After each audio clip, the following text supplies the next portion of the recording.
Nah, Nizanya sudah bergabung. View request, go live.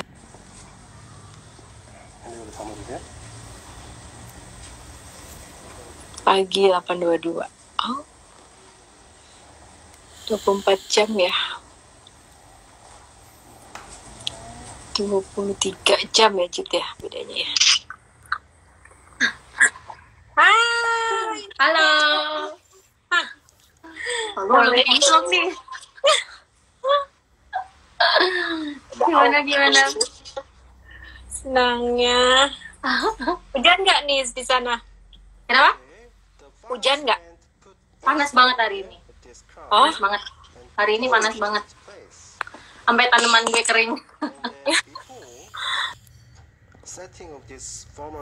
gue baru hujan tadi di sini. Cuman emang kadang-kadang panas siang, malam bisa aja tiba-tiba hujan kayak gitu. Kalau kita di sini lagi terjadwal tiap sore hujannya. Naya, Naya, Lu masih di Pekanbaru kan? Masih. Naya, ngapain kunci-kunci? Ini delay ya? Enggak kan? Kayaknya delay ya. Kan? Iya. Tutup pintunya. Apa? Beda planet gitu. Nggak apa-apa. Yang penting masih nyambung ngobrolnya. Oke deh, aku mulai aja deh. Malam ini. Bismillahirrahmanirrahim. Assalamualaikum warahmatullahi wabarakatuh. Kayaknya sinyalnya jelek nih. Halo? Oh iya, udah dengar. Lu dengar dulu gak? Udah. Dengar. Bismillahirrahmanirrahim. Assalamualaikum warahmatullahi wabarakatuh. Alhamdulillah hari ini live IG Dokdi and Sahabat sudah memasuki episode ke-13. Nah, tamu kita hari ini masih seputar putih abu-abu. Kayaknya udah berapa minggu sahabat-sahabat aku dari SMA terus nih yang tampil. Wah, Niza menghilang, saudara-saudara. Nggak apa-apa deh, kita lanjut aja ya. Jadi, bentar.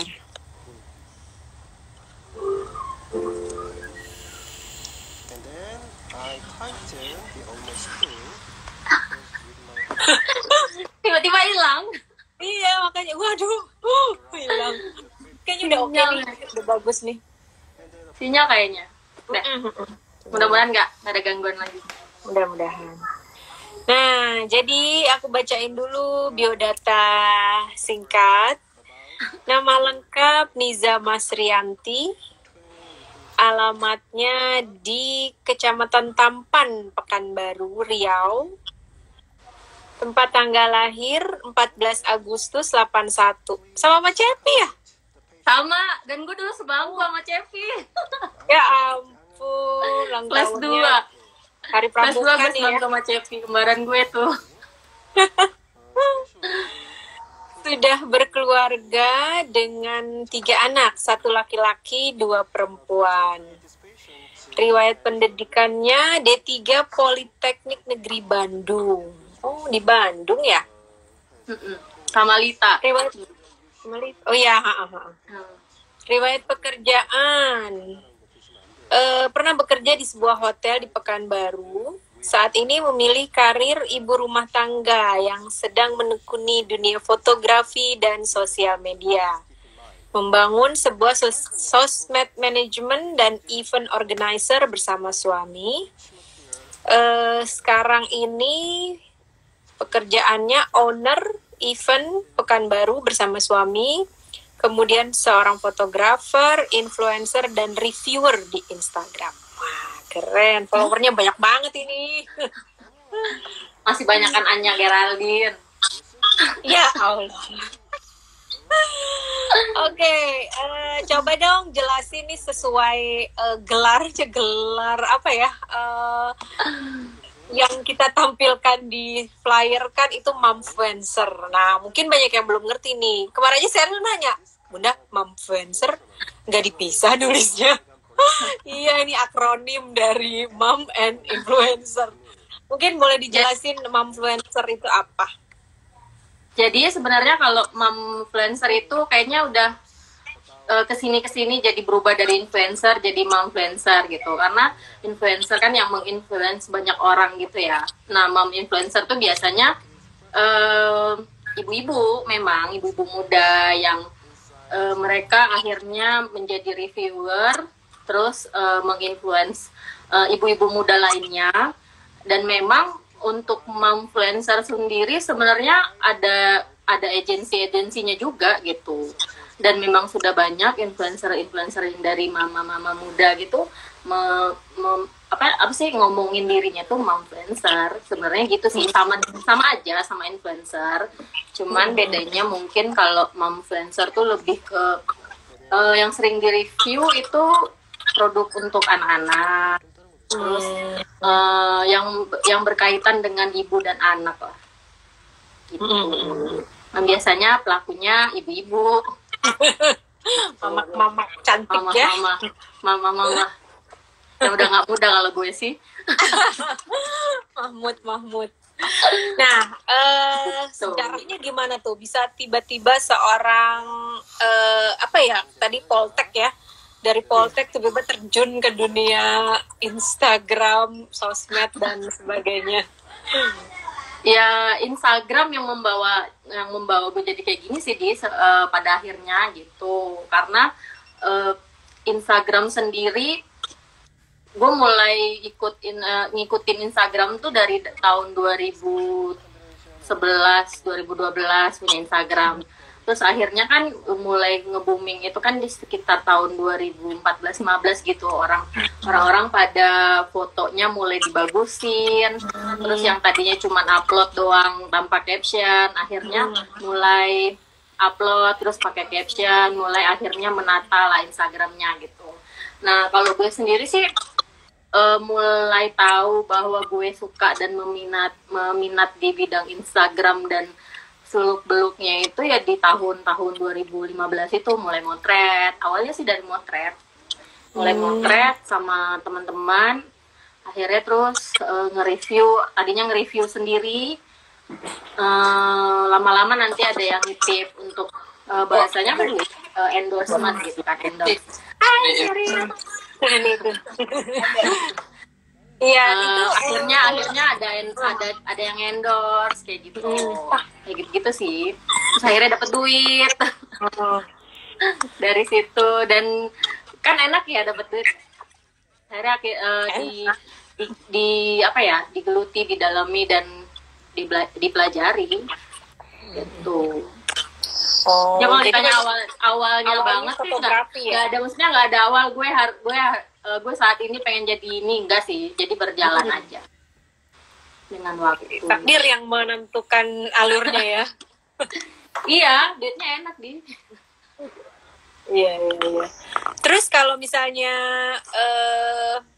reviewer itu kan berarti nge-review. Lu nge-review entah itu makanan, produk gitu kan. Iya. Itu apakah kita harus selalu semua makanan enak, semua barang oke, atau kita bisa jujur atau gimana tuh? Kalau gue pribadi, ketika sebuah produk itu menurut gue biasa-biasa aja, ya gue akan bilang biasa. Maksudnya gue nggak akan bilang ini enak banget gitu, mau meninggal, nggak sih. Nggak kayak gitu. Jadi kalau misalnya emang enak, gue bilang enak. Kalau misalnya produknya biasa-biasa aja, gue bilang kalian perlu coba gitu. Nanti kan mereka yang menentukan lagi. Oh, oke. Karena kalau makanan itu kan lidah ya, kita nggak bisa generalisasi lidah kita tuh semuanya sama, nggak bisa gitu. Jadi memang balik lagi nanti kan ada disclaimer kita memang mau cobain ya. Kalau gue sih recommended, gue bisa cobain gitu. Kalau gue biasanya makanan sih gitu. Produk juga sama sih. Kalau menurut gue, pernah kalau misalnya emang produk itu gue beli dan gue rasa biasa-biasa aja, gue tetap posting, tapi gue nggak gue nggak bilang apa-apa. Gitu. Oh gitu. Kalau gue dibayar, biasanya gue kasih tahu dulu ke yang punya produk. Gue belum pernah sih ngasih tahu produk itu nggak kurang baik tuh langsung di reviewan gue, jarang sih. Tapi biasanya gue kasih tahu dulu orangnya yang punya produknya, gue kasih tahu gini-gini, gue review ke yang punya produk. Nanti ketika gue upload ya gue upload apa adanya aja. Misalnya gue nggak begitu interest sama produknya, gue nggak akan nge-review panjang lebar gitu. Oh, I see. Jadi permainan ini juga ya, permainan kata-kata lah maksudnya. Yes. Terus Karena kalau influence itu kan menginfluence loh dia. Kalau misalnya kita bilang nggak enak, terus tiba-tiba kayak ngejatuhin produk orang, padahal mungkin saat gue pernah sih waktu itu datang ke sebuah tempat gitu, gue diundang. Terus menurut gue gue kurang suka dengan si produknya. Gue kasih tahu orangnya, terus gue nggak posting gitu aja sih. oh, okay. Gue belum pernah sih yang namanya, jangan sampai lah langsung ngasih tahu ke orang lain, maksudnya ke followers gue bahwa sesuatu itu kurang gue suka gitu, janganlah. Kalau gue lihat postingan lo kan ada yang apa tuh makanan, foto-foto gitu ya. Nah itu juga bagian dari review lo ke makanan itu. Foto produk dulu awal. Jadi itu beda produk, ya? Beda. Biasanya kalau foto produk kan biasanya kalau misalnya ada orang yang mau endorse gue, hubungin gue, dia tanya dulu. Biasanya kan endorse rata-rata endorse. Kalau dulu ada foto produk juga. Kalau sekarang gue membatasi foto produk karena foto produk itu kan butuh waktu untuk gue moto, nggak bisa moto biasa aja gitu. Sedangkan kan gue punya bayi. Jadi sejak gue punya Sanum, gue nggak terlalu memang nggak terima foto produk, kecuali memang kalau dia endorse ya gue fotoin gitu produknya. Karena foto produk kan harus menata-tata gitu kan, harus dibikin menarik mungkin. Nah itu kan butuh waktu. Kalau misalnya gue nge-review, waktu awal-awal gue gue habis lahiran Sanum, malah gue nggak ada posting di feed sih, di Instastory aja kalau orang mau review. Karena kan kalau di Instastory gampang langsung kan kayak video gitu. Tapi kalau foto kan gue harus ngeluarin kamera, harus menata. Ntar Sanum bangun gue konsentrasi buyar, nggak jadi motret gitu. Itu berapa lama emang waktu yang dibutuhkan untuk lu nata-nata sampai akhirnya jadi foto bagus? Lumayan. Lu aja sih Mbak, belum sampai. Lumayan, tergantung produknya juga dan tergantung mood juga kalau motret gitu. Dan dulu juga sebelum ada Sanum kan gue dan sebelum ada pandemi ini nge-review datang gitu, visit store atau datang atau restoran baru gitu. Cuman semenjak ada Sanum dan apalagi sekarang lagi keadaan kayak gini, gue memang gak terima itu. Kebiasaannya misalnya kalau visit store kan gue datang, gue nge-review ada restoran baru atau ada tempat baru, biasanya gue datang tuh namanya visit store. Cuman sejak belum berani sih, gue belum berani. Semenjak pandemi ini belum ada. Jadi orang endorse kirim barang ke rumah. Oh iya. Itu ceritanya panjang banget. Oh nih, rasanya udah banyak yang nggak sabar. Coba kita sambil jawab pertanyaan nih biar gue nggak bingung jawab apa. Iya. Kita lihat siapa nih yang Niza makin cantik aja. Itu kata Rusmita. Siapa itu? Rusmita. Oh, iya. Terima kasih. Mana lagi nih? Endorse apa aja food mau. Cara mendapatkan endorse bagaimana? Tuh, Hana dari Hana. Cara mendapatkan endorse bagaimana? Ya, balik aja lagi. Kalau gue sendiri kan ngebangun Instagram dulu. Orang kan dari dulu sampai sekarang sih memang patokannya di jumlah followers ya. Tapi kesini ada yang namanya influencer mikro ya, skala kecil. Jadi followersnya nggak harus 10.000 ke atas, 3.000, 4.000. Ada sekarang yang mau endorse brand atau produk mau mengendorse dengan followers segitu, tapi mereka biasanya ngelihat dari interaksi dan engagement inside-nya si akun itu sendiri gitu. Jadi kalaupun misalnya punya followers 1.000, 2.000 tapi engagement-nya bagus, ya nggak usah sedih gitu. Mungkin ada nanti produk yang akan datang untuk mengendorse kita. Yang penting sebenarnya membangun si karakter, membangun kan personal brand ya. Kalau gue kan gue personal kan, di personal brandnya yang dibangun supaya orang mau dan tertarik untuk mengendorse kita gitu. Apa yang value, apa yang kita tampilkan dari si akunnya kita. Nah, kalau akunnya gue tuh yang Hello Niza, emang orang kan ngelihatnya dari food ya. Karena gue memang dari dulu foto-fotonya banyak kan food fotografi. Jadi orang tertarik untuk endorse food. Cuman akhirnya ada nanti dapat job. Biasanya sih ada yang ngasih tahu link job gitu, dapat dari teman link job, terus nanti ngisi dia kayak KOL gitu kan. Jadi ngisi, nanti mereka yang hubungin kita gitu, hubungin kita, produknya sesuai nggak sama kita sesuai nggak, kriterianya kita sesuai nggak sama produknya gitu sih. Kalau untuk dapetin endorse sejauh ini sih gue kalau untuk food biasanya foodnya yang datang. Tapi kalau produk-produk di luar itu, misalnya kayak produk yang berhubungan dengan bayi atau yang bukan food lah, yang non food, ada juga sih yang gue nyari dalam artian gue dapat link terus gue ngisi gitu, nanti mereka yang hubungin, ada kayak gitu. Tapi kalau food sejauh ini sih memang mungkin mencari ya, karena pelaku UKM biasanya mereka ngelihat mencari sendiri akun-akun yang kira-kira cocok sama produknya gitu. Kalau food sejauh ini gue gitu sih. Semoga menjawab.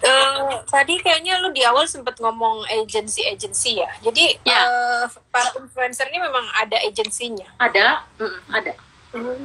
Ada agensi. Tahu. Nanti lu kayaknya lu teman kita ada deh yang influencer juga. Iren tuh influencer juga loh. Iren IPS ya. Irena. Ntar gue nyari. Nah itu ada yang berawal dari blogger.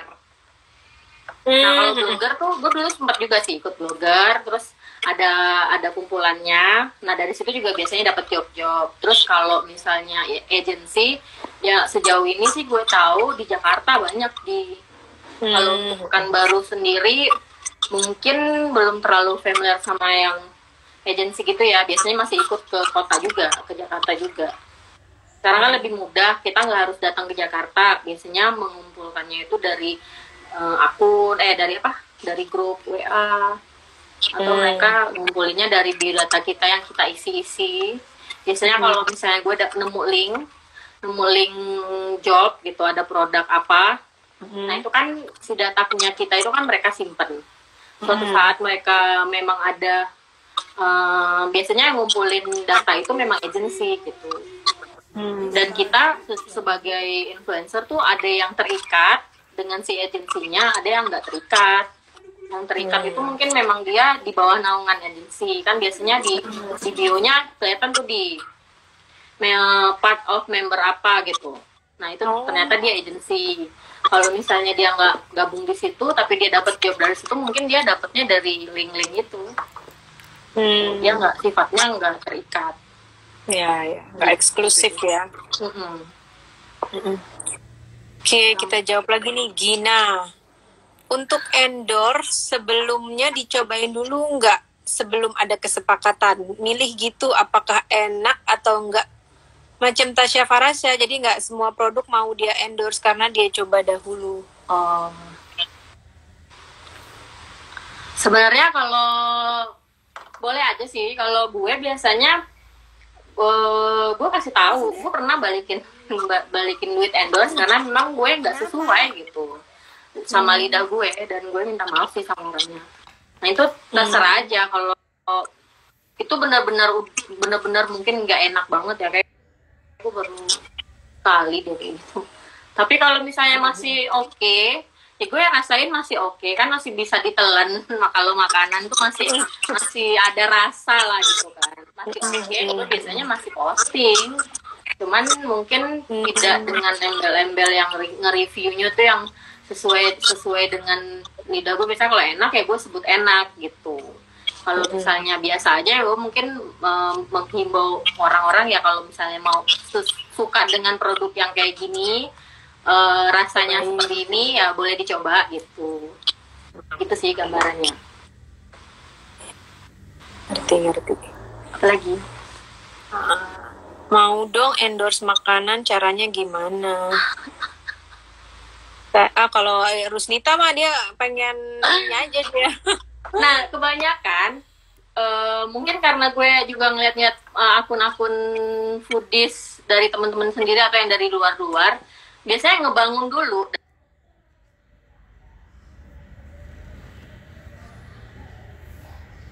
dari teman-teman sendiri atau yang dari luar-luar, biasanya ngebangun dulu dari awal. Jadi bangun dulu si akunnya dengan duit sendiri, makan sendiri, posting sendiri, review sendiri gitu. Nanti lama-lama kan followers nambah tuh. Terus orang mempercayai lidah kita gitu. Orang, oh kalau dia nge-review enak nih. Rata-rata kalau foodies yang sekarang ada banyak lah kan, yang akun-akun foodies dan public itu kan, mereka biasanya memang pakai duit sendiri dari awal, ngebangun si akunnya dari nol. Terus akhirnya lama-lama orang percaya dengan lidah dia, dengan reviewnya dia. Nanti lama-kelamaan ya orang ngelihat followersnya udah banyak, dan orang nge-review, orang tertarik dengan reviewan dia. Lama-lama nanti si produknya sendiri kok yang nyari kita untuk dicobain. Nanti mereka akan ngasih tahu DM, atau ada misalnya kita cantumin nomor WA gitu kan. Nanti mereka akan menghubungin, mau nggak nyobain produk kita gitu. Memang harus usaha dulu dari awal, memang dibangun. Begitu. Ayo nih dibangun akun Instagramnya. Kalau Rusnita tuh emang udah banyak itu postingannya makanan, semua udah cocok deh. Iya, nanti dilanjutin aja. Nanti lama-lama orang percaya dengan nge-review kita. Nanti produk akan datang sendiri untuk cobain dong produk gue gitu. Yang awalnya minimal dari temen-temen aja ya. Yang awalnya cobain gitu kan, kita dikirimin produk, kita review, itu kan nambah kayak apa ya, nambah portfolionya kita gitu kan. Orang akhirnya postingan kita nambah, terus orang juga trustnya orang dengan review kita nambah. Lama-lama nanti mungkin udah ada red card-nya. Saya 1 kali review berapa ya gitu, bertahap ya. Oke. Hana nih, apa aja agensinya? Oh, Hana. Apa aja? Ini ada nih di atas, kalau misal mau endorse untuk pembayaran cukup pakai produk atau bayar pakai uang juga, Kak, gitu ya. Di atasnya gue nggak ada sih. Di gue nggak ada. Ya udah, nggak apa-apa, jawab aja nih. Ini ada di gue. Oh, yang tadi yang anak ada banyak. Gue nggak hafal juga nama-nama agensinya, cuman bisa dilihat sekarang kan momfluencer tuh biasanya mereka nyantumin tuh momfluencer di bio akunnya, terus lah lihat aja yang akun yang followersnya udah sampai 70 ribuan apa berapa gitu. Nanti kan mereka biasanya ada tulis part of siapa, diklik aja akunnya itu, diklik terus lihat profilnya, ya kita bisa inilah di apa ya, kayak kita pelajari dulu lah akunnya, terus dia membawahi berapa banyak nih akun dan berapa banyak influencer yang ikut sama dia gitu sih. Memang harus di riset sendiri aja. Kalau gue sendiri nggak pernah ikut agensi, jadi kurang tahu, kurang ngerti yang agensi terikat gitu. Biasanya gue cuma ikut per job aja. Kalau misal mau endorse untuk pembayaran cukup pakai produk atau bayar pakai uang juga, Kak. Kalau aku sekarang pakai produk dan pakai uang. Jadi ada fee-nya, jadi ada red card-nya. Gitu. Dan itu bertahap. Itu dilihat dari apa ya? Apanya maksud gimana? Fee-nya itu dilihat dari apa? Maksudnya apakah dari jumlah follower atau apa tuh biasanya? Kalau sebenarnya kalau untuk red itu kan biasanya red card ya. Red card itu masing-masing kalau dia sudah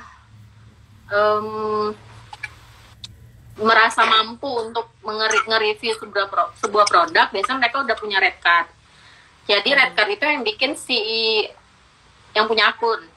Dia yang punya akun, dia bikin red card sendiri, misalnya untuk review story berapa, untuk review untuk posting di Instagram, di feed